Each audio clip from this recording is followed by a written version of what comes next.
যদিও আমি ভেঙে টুকরো টুকরো, আমার হৃদয়টা এমনভাবে ভেঙেছে যে তাকে জোড়া যায় না। হ্যাঁ, জোড়া যায় না। কিন্তু তবুও আমি ভালোবাসাকে বিশ্বাস করি যে জীবনে ভালোবাসা না থাকলে ভালোভাবে বাঁচাও যায় না। এই পৃথিবীতে বেঁচে থাকতে হলে না, মনে প্রেম থাকাটা অবশ্যই দরকার। মানুষ ঘৃণা নিয়ে কখনো ভালোভাবে বাঁচতে পারে না। ঘৃণার অনুভূতি ক্ষণিকের জন্য মানুষকে উত্তেজিত করে তোলে। মুহূর্তের মধ্যে মনে হয় যেন সব দোষ সামনের মানুষটারই ছিল, যেটা কোনো মতেই সত্যি নয়। কখনো কেউ একলা দোষী হয় না।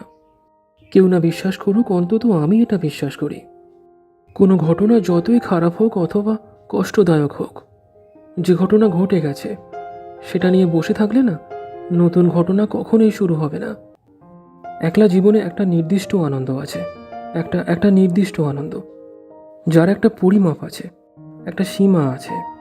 যে মানুষ এই পর্যন্তই একলা থেকে এতটুকুই আনন্দ পেতে পারে, এর বেশি নয়।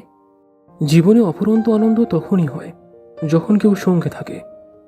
ভয় পেও না, হৃদয়টা ভেঙেছে বলে ভয় পেও না। যে ভয় পায় সে একলা থাকে, নিজের মতো থাকে। যে মানুষকে অথবা ভালোবাসাকে ঘৃণা করে সেই তো একলা থাকে। আর এই ঘৃণার অনুভূতি বেশিক্ষণ কিন্তু স্থায়ী হয় না।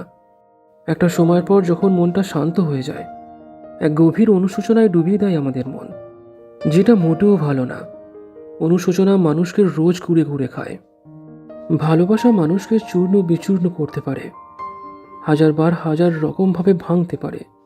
কিন্তু যে মানুষটা সত্যিকার অর্থের ভালোবাসার স্বাদ পেয়েছে, সে ভেঙে যাওয়া সত্ত্বেও একবার গঠনের অপেক্ষায় থাকে।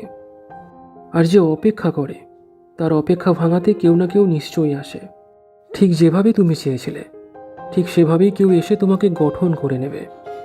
সেদিন অবশ্য এই পৃথিবী তোমাকে একটা প্রশ্ন করবে, তুমি খুশি তো? এর উত্তরে তুমি হাসি মুখে অবশ্যই হ্যাঁ বলো। কিন্তু যদি পৃথিবী বুঝতে পারে যে তুমি খুশি নাও, তাহলে তুমি আবার ভালোবাসাকে হারিয়ে ফেলবে। জিনিস হোক বা মানুষ, সে যেমনই হোক, তাকে নিয়ে খুশি না থাকলে কেউই সঙ্গে থাকে না। একটা কথা মনে রাখা উচিত, যে কেউই কখনো দুঃখী মানুষকে চায় না, কারো দুঃখের বোঝা কেউই কখনো নিতে চায় না।